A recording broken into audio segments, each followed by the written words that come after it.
I'm wanting to know, paying attention to how I feel, that kind of feels hard.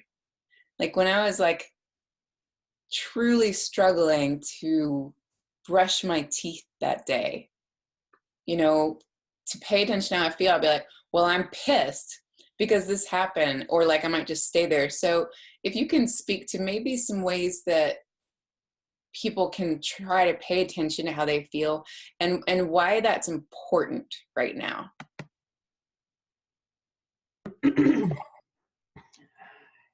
It's hard, and we can't expect ourselves to do this perfectly. There's no right way to experience trauma or to grieve. There's things that we can do that will be helpful, and there's things that we can do that are going to make it a little bit harder.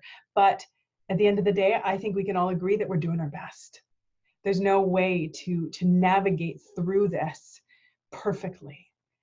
And so even sometimes just knowing that, listening to what Mello said and just having that reassurance, rewatching this video, listening to Melissa's story and being like, okay, like that was me. And I connect with parts of her stories, or maybe I can connect with all of her story, and maybe just listening to Mello again and having those reminders. And I think just reminding ourselves that what we're experiencing is there's no right way to do it. And that there's no right way to feel. And sometimes we just, because our brain is going to want to come in and tell us, it's going to want to come in and create all these stories to make us feel worse. Like, this is your fault, or you should have done this. Like Mello was saying, you should have done this, or if you only you'd done that, or if only you had seen this. Like your brain is going to want to come in. It's going to want to try and take you down. It's going to make you go from feeling bad to worse. What you've gone through is something awful. And now what your brain is going to do is it's going to pull all of these stories and past experiences and sort of deep-seated like fears you have about yourself or insecurities that you have, and it's going to try and shove it all in your face and make you feel worse. And so why we are just trying to pay attention to what we're feeling is because when we call it out and we're able to say, like, I am feeling angry, I am feeling sad, I am feeling just so confused, I am feeling numb, I am feeling completely disconnected. And when we can do that, when we can call out the feeling and just allow ourselves to just have that feeling, what that's doing is it's preventing us from creating, like kind of spiraling our mind out of control. Because what our mind's going to want to do, what your mind is going to want to do is say, like, I'm feeling angry, I'm feeling hurt, I'm feeling betrayed, I'm feeling sad, I'm feeling scared.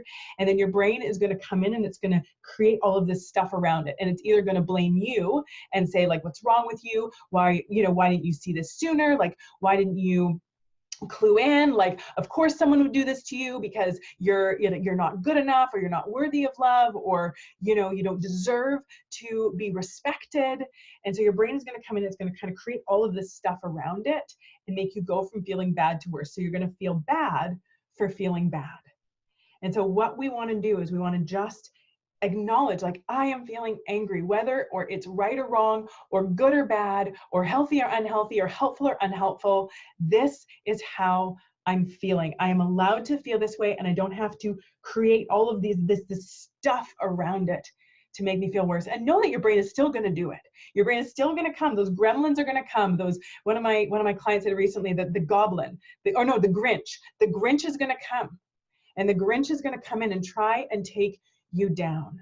And so why we're acknowledging this is we're just trying to say, like, this is what I'm feeling, full stop, without the judgment around what we're feeling. And even like Melissa said, even just paying attention to what you're doing. Like she said, like sometimes I just find myself just standing there brushing my teeth, and to even if you can, to just notice the things that you're doing, to pay attention. Like, I am just like, I notice myself really brushing my teeth really aggressively right now. Or I notice myself, wanting to like clean everything around me. Or I notice myself really wanting to shower a lot, to wash this off of me.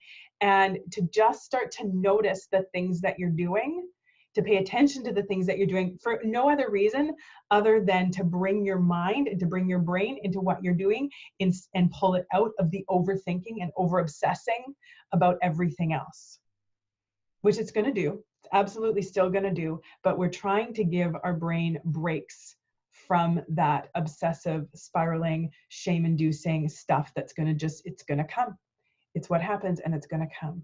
So That's why we're trying to just call out what we're thinking or feeling or experiencing or doing to get ourselves out of that spiral, at least for a second or 10 seconds or 5 minutes throughout the day, to give you a little bit of that relief.